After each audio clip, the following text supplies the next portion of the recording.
హరి ఓం. శ్రీ గురుభ్యో నమః. పుట్టి చచ్చుట రోగమోరన్నా భవరోగ వైద్యము భూతలమునందే కలదురోరన్నా. వైద్య సదుపాయంబులేని ఇతర లోకము కేగి అచట రోగ శాంతియు కుదురనేరక బాధ నొందెదరేల నరుడా తత్వసారము తెలుసుకోరన్నా. సద్గురుని చెంత నిజముగనుగొని లాభముందన్నా. ఓయి భగవద్భక్తుడా, పరమాత్మను అన్వేషిస్తున్నటువంటి ఓ సాధకుడా, పుట్టి చావడం ఒక పెద్ద మహారోగం నాయన. ఈ చావు పుట్టుకలు అనేటువంటి రోగాన్ని పోగొట్టేటువంటి వైద్యము ఈ భూలోకంలోనే దొరుకుతుంది. ఇక ఎక్కడా నీకు ఈ చావు పుట్టుకలను పోగొట్టేటువంటి వైద్యం దొరకదు. ఏ లోకానికి వెళ్ళినా అక్కడ వైద్య సదుపాయం ఉండదు. చేసిన కర్మ ఫలాలు అనుభవించడమే తప్ప ఆ కర్మ ఫలాలని వదిలించుకోవడానికి అవకాశం ఉండదు. కానీ ఈ భూలోకంలో మనం గురుదేవుల వల్ల ఈ జన్మ మృత్యువుని ఎలా వదిలించుకోవడానికి కావలసిన అవకాశం ఉన్నటువంటి లోకము ఈ భూలోకం.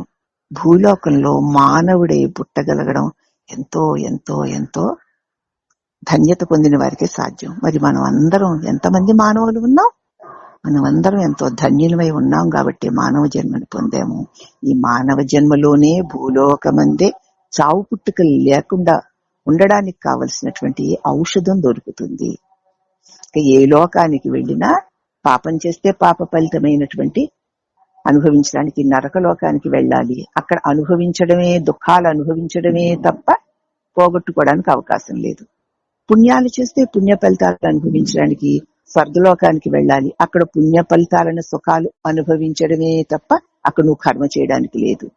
కానీ కర్మభూమి అయినా ధర్మభూమి అయినా ఈ ధరణీమాత ఈ భూలోకంలోనే మానవ జన్మలోనే మనం చావు పుట్టుకలు భవ రోగాన్ని పోగొట్టుకోవడానికి మందు ఉంది.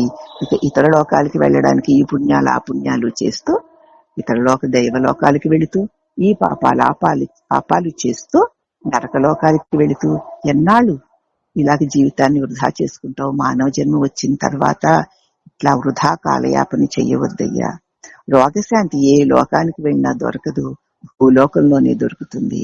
సద్గురు బోధయే నీ భవ బంధాలను తెంచి శాశ్వత ఆనందాన్ని ఇవ్వగలదు. కాబట్టి ఇక రోగ శాంతిని ఇవ్వగలిగినటువంటి భూలోకమందు మానవ దేహమందు సద్గురు బోధయే నీకు జన్మ మృత్యువులు లేని దివ్యత్వాన్ని పొంది చేస్తుందని తెలుసుకుని గురుబోధను ఆశ్రయించి ఈ జన్మతో ఇక దుఃఖరహితమైన దివ్య స్థితిని పొందుదువుగాక అని మనల్ని ఆశీర్వదిస్తూ ప్రేమతో మనకి బోధన అందించిన శ్రీ విద్యాప్రకాశానంద సద్గురు వరేణ్యులకు అనేక వందనములు.